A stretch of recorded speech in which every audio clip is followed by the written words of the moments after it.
Hi, Chuck Vosburgh here from NextHome, along with my wife Pat, your favorite realtors. And in this video, I'd like to talk to you about how to evaluate real estate investment properties. Now, you may have heard of the 1% rule, the 50% rule, or the 70% rule. If you haven't, I've got a video all about those. But if you're using any of these so-called rules as the sole basis for deciding to purchase a rental property or an investment property, it's kind of setting yourself up for not making as much money as you think you will, or possibly even a recipe for disaster. So I'd like to talk to you a little bit about how to go a little bit more in detail. So here's the process the way I see it. You use the 1%, the 50%, and the 70% rule to decide whether or not you want to pursue the property. In other words, whether or not you even want to go see it, or whether you want to put in an offer on it and go through the process of inspections and seeing if you have a viable investment there. Well, once you get through that stage, here's how to figure out what your real return's going to be on this. So there are two important things: cash flow and return on investment. So I'm going to lay this all out for you. I've got some slides here where we'll go through the numbers together.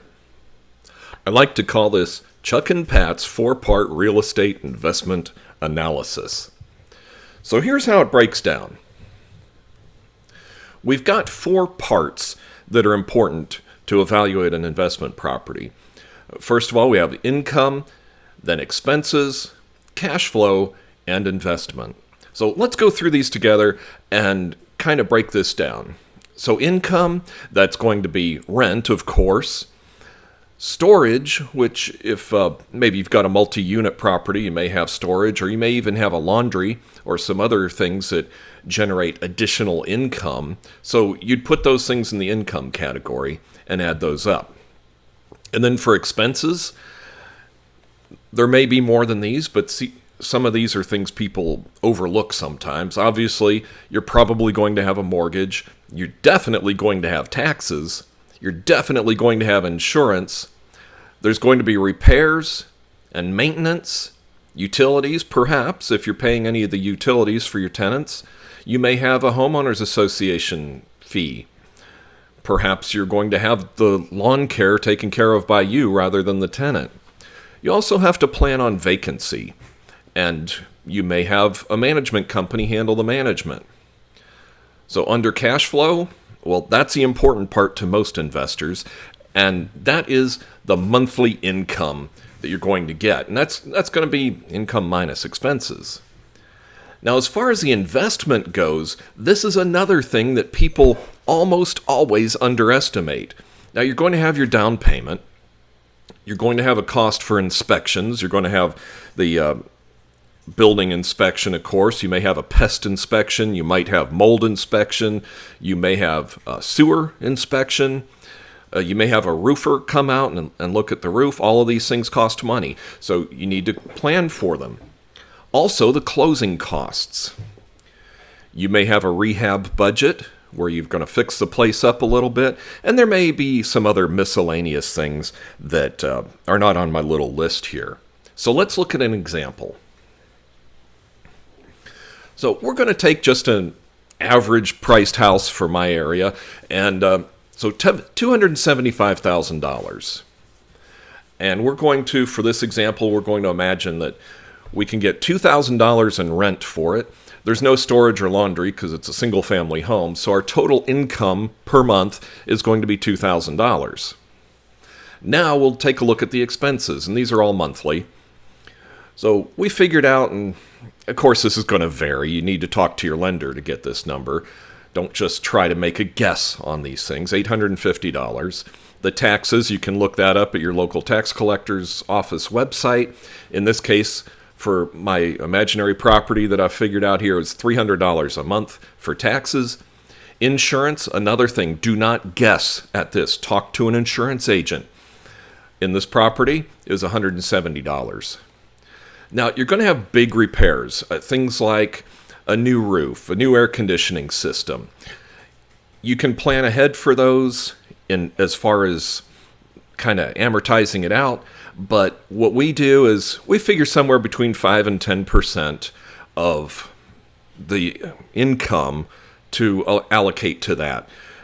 That's just kind of an average for an average condition property. So that's $140 a month.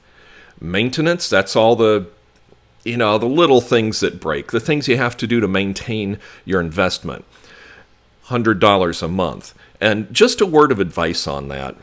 Many people who have investment properties skimp on the maintenance. And that is a very foolish thing to do, in my opinion, because what you're doing is you're degrading the value of your asset by not maintaining it. Property requires maintenance, and it's money well spent. Now, in this case, for our example, the tenant's going to pay their own utilities. There's no homeowners association here. For our properties, we like to have the lawn taken care of at our expense so that it's done and the place always looks nice. So we allocated $75 for that. For vacancy, now this depends on the market, but right now in the area where I am, between 2 and 5% is considered normal. So that's $40 a month. And then in this case, we're not hiring a management company, but I will tell you that typically they charge 10%. So our total expenses are $1,675 a month. So cash flow in this example is $325 a month. Now, we've got a mortgage here. We put 25% down, and interest rates are really low at the time of me recording this, so it's really great. Now let's take a look at the investment. Now, the down payment, like I said, for an investment property, it's usually going to be 25%. So that comes out to $68,700.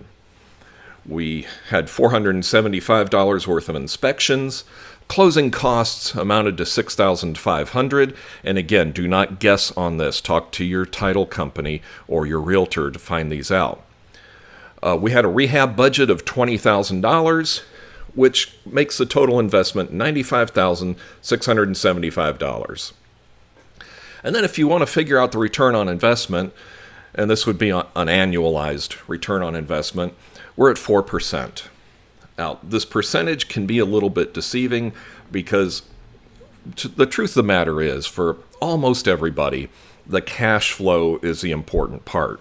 And also on the return on investment, this does not include the appreciation of the property because we don't know how long we're going to keep it, and that makes the math exponentially more difficult. And I wanted to keep this simple so we can very quickly and easily evaluate what we're doing. I will tell you this, that in most markets, over time, real estate appreciates at about a 4% rate per year. Now let's take a look at if we paid cash for the property.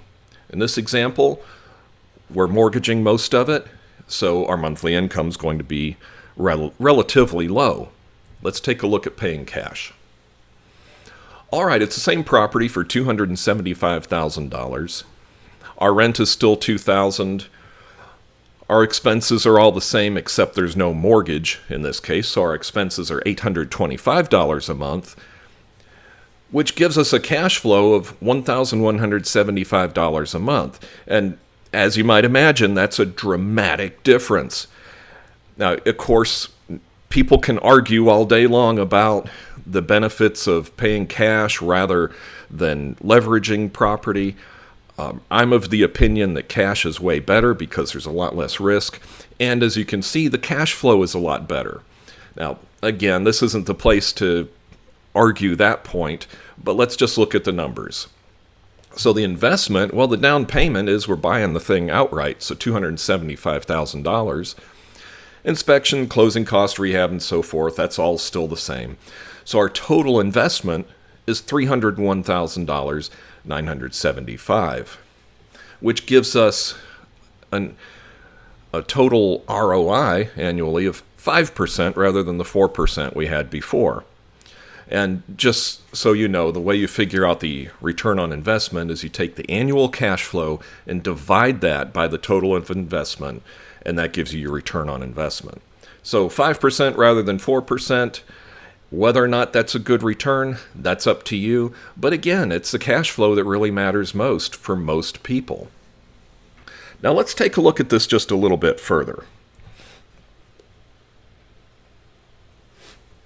Okay, so we're going to compare leveraged versus cash. And I'm going to tell you the secret to this is you make your money at the time of the purchase. If you pay full retail for the property, you can make money, but it's going to be a lot less than if you were able to get it at a discount. So let's just take a look at the example. If we pay $275,000, we're going to say that that's full retail for this property. It's a fair price, but it's market price. We got a cash flow of $325, which gives us an annual return on investment of $3,827. Now, whether or not that's good or not, that's up to you as an individual. Don't let other people tell you what's good for your particular case. I'd recommend talking to a financial advisor myself, but that's the numbers.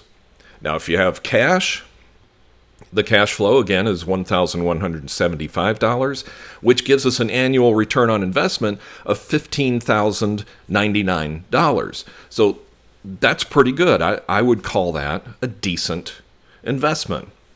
But let's take a look at if we were able to purchase that property 20% under market value, which would put it at $220,000. Well, that on our leveraged, and by leveraged I mean that we have a loan on it, that increases our cash flow substantially, $495. Now, just by getting the property for less money, it kind of goes on a curve, but it really increases the cash flow dramatically. And again, the return on investment, likewise, $4,918 compared to $3,827 if we're paying retail. So getting the property for a good deal is key to really maximizing your return.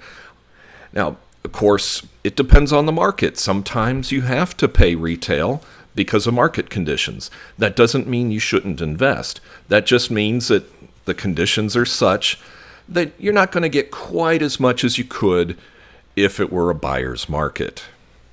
Now let's take a look at the cash at a discount. Now here's where it gets deceiving, because the cash flow stays the same.